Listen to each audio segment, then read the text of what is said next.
Okay, today is April 1st, 2022. We're in front of the Martin Luther King Jr. branch of the D.C. Public Library, downtown Washington, D.C. Could you tell us your name? Nadia Johnson. And you're here with? Roxy.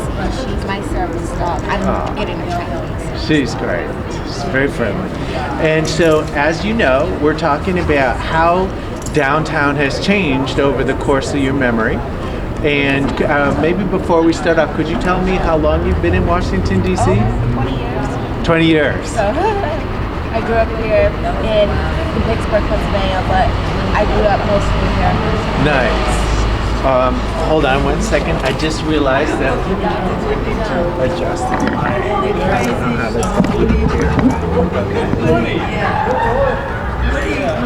Okay. All right, we're back. And so, what are your first memories of downtown Washington? Well, my first memories was what we see as a street outside of MLK. It used to be a park. It used to be a park, and homeless people used to live here. And then the old convention center used to be up the street from here.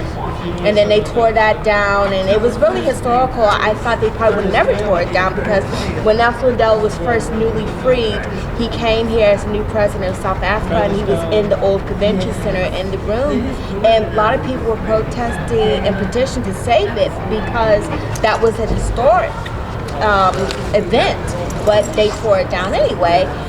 And then they moved, the new convention center is like 2 blocks from where it used to be, and it's way bigger.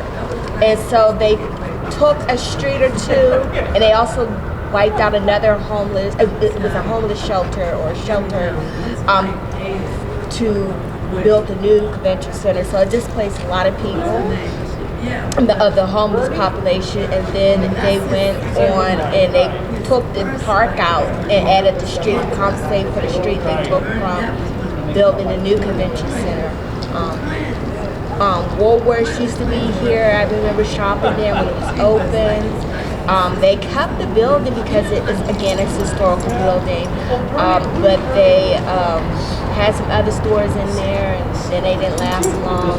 Then you had Madame Tussauds Wax Museum, now that's gone. You had the Pavilion. I used to love going there. They used to have all these little mini shops and ice cream stores and bakery and game stores, all the arcade games. Tell how old I am, 80s and 90s, but now then Trump took it over, and now it's all a hotel. People didn't like that because they thought he didn't understand the historical significance. I took a tour of the bell tower when you could, of the Pavilion office. Then there was, they built a lot of condos over top of buildings in downtown D.C. Then they also, the News Museum came, then the Native American Museum came, African American Museum came, which they should have been for a while. But, you know, it's changed a lot, and in some ways it hasn't, because now with the pandemic, the homeless have come back, but they're at other parks. And now the city has taken like Franklin Park, and that used to also be a place for homeless people. They took that, they renovated that now, so it doesn't even look like it used to be. Used to look. And I don't think they allow the homeless people to come back and set up tents. Now you have various tent cities that's throughout D.C. There's a couple up the street from here. They're outside of some of the churches down here. There's local churches down here. Then you have with other things that we see that's strange downtown. I think it's mostly the businesses. A lot of the stores have gone out of business because of the pandemic. Then you have the homeless population has increased drastically, and you know, it's so sad. I mean, they wiped out some of their history,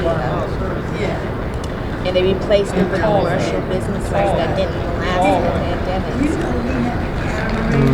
Yeah, wow, good point. And so when you moved to the city, what neighborhood did you move to?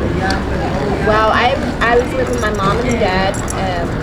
They were living in Adams, Oregon, and then they got divorced. And then my mom, we moved around quite a bit. So I lived on Rhode Island Avenue, then I